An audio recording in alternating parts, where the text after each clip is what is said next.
When people think about the fall of Rome, they picture barbarians breaking gates, legions losing battles, and emperors dying in marble halls. But empires do not collapse only from enemies outside. They also collapse from mistakes inside. And one of the most dangerous mistakes is what a government does to its money. Because money is not just coins, money is trust. It is the silent agreement that says, this has value, and tomorrow it will still have value. When that agreement breaks, a whole civilization can start to break with it. Rome did not fall in one day. It unraveled slowly, then faster, like a rope pulled apart strand by strand. And one sharp strand was the collapse of Rome's currency. Here is the unsettling question. What happens when an empire tries to pay for war by quietly shrinking the value of its own money? Not by raising taxes openly, but by changing the coin itself? Welcome to the Epoch Economics, where money, power, and history come together. Let's set the stage. For centuries, Rome's economic backbone was a silver coin called the denarius. First minted around 211 BC, it was nearly pure silver, trusted across the empire and beyond. Soldiers were paid in it, merchants demanded it, families saved it. The denarius was not just money, it was confidence in metal form. And Rome's power and the coin's value were linked. As long as people believed in Rome, they believed in its money. But running an empire is expensive. Armies must be paid, roads and aqueducts must be built, borders must be defended, wars must be financed.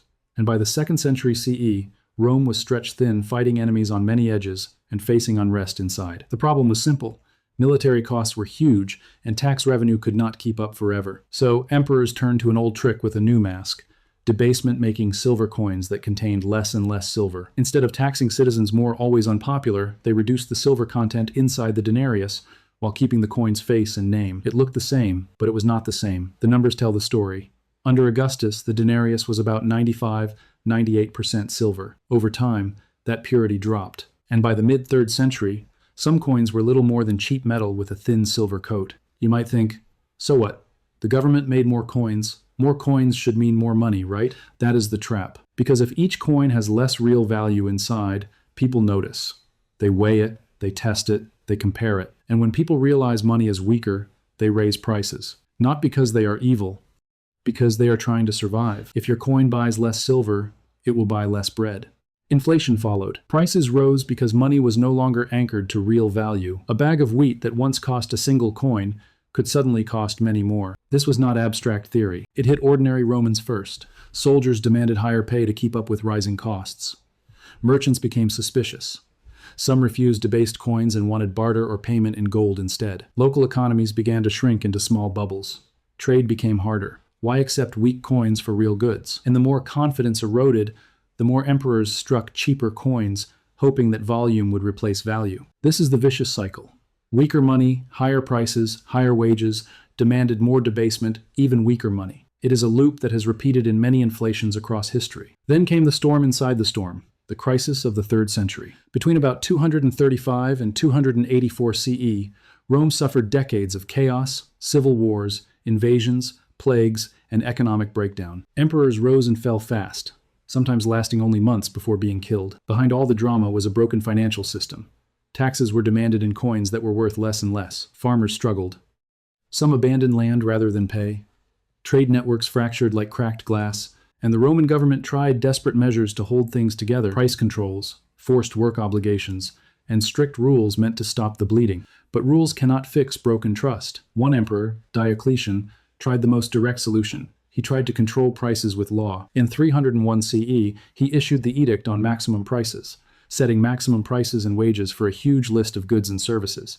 But the edict did not repair the money. And when money is broken, price lists become fantasy. If the official price is too low, sellers stop selling, shortages grow, the black market grows. The law becomes a threat, not a solution. People learned a hard lesson. A decree cannot make a broken coin whole. You can punish people for charging more, but you cannot force them to trust money they do not trust. Eventually, Rome had to change course. The denarius faded away. And later, under Constantine the Great, a new gold coin rose, the solidus, a coin known for consistent purity that would last for centuries in the Eastern Roman or Byzantine world. This helped restore some stability. But by then, the Western Empire was already deeply weakened. Because currency collapse does not just hurt shopping, it hollows out the empire's core. Armies become harder to pay. Trade becomes harder to run. Taxes become harder to collect. People stop believing in the future. And when people stop believing in the future, they stop building it. So the fall of Rome was not one event.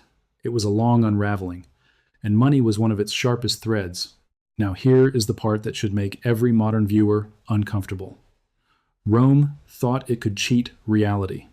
It issued coins that looked the same but contained less real value. Modern governments have their own versions of this temptation. Instead of shaving silver off a coin, they can print paper money, expand the money supply, or use policies that slowly reduce purchasing power.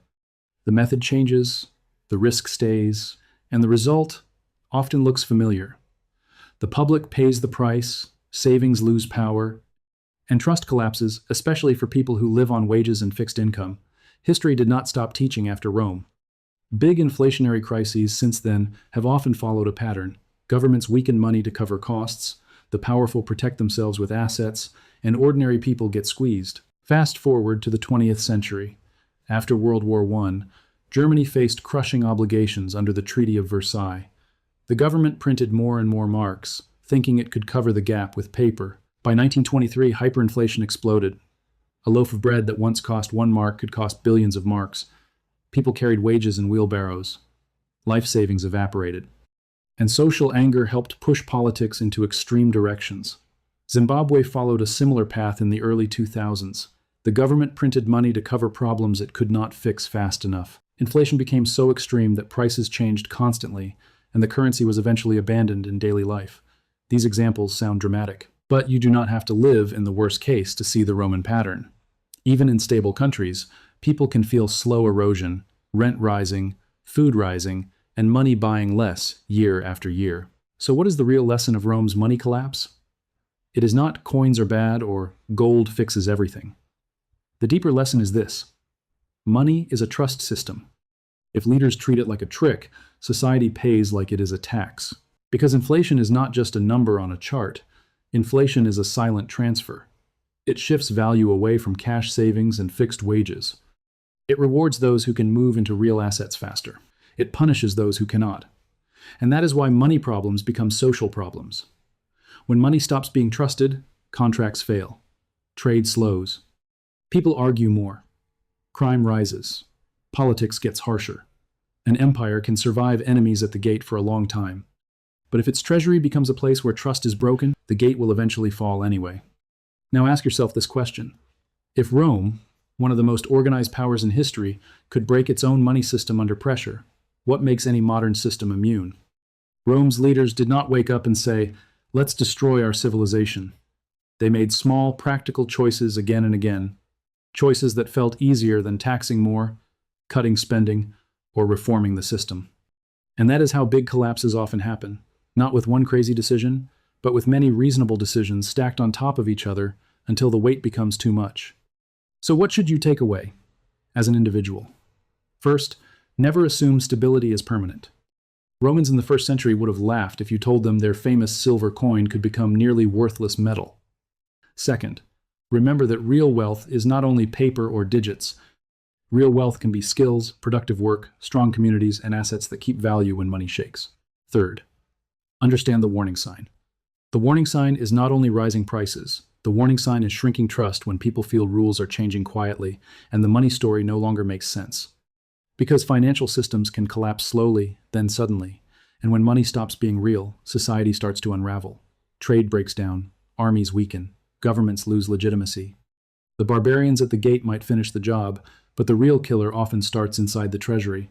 And here is the punchline: history does not repeat perfectly. But if you do not understand it, it can still crush you. Rome's currency crisis was not only about bad emperors or greedy elites. It was about the fragility of money when power abuses it.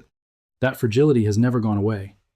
We changed the shape of money from silver coins to paper notes to digital numbers, but the foundation is still trust. So the real question is not, will money ever fail?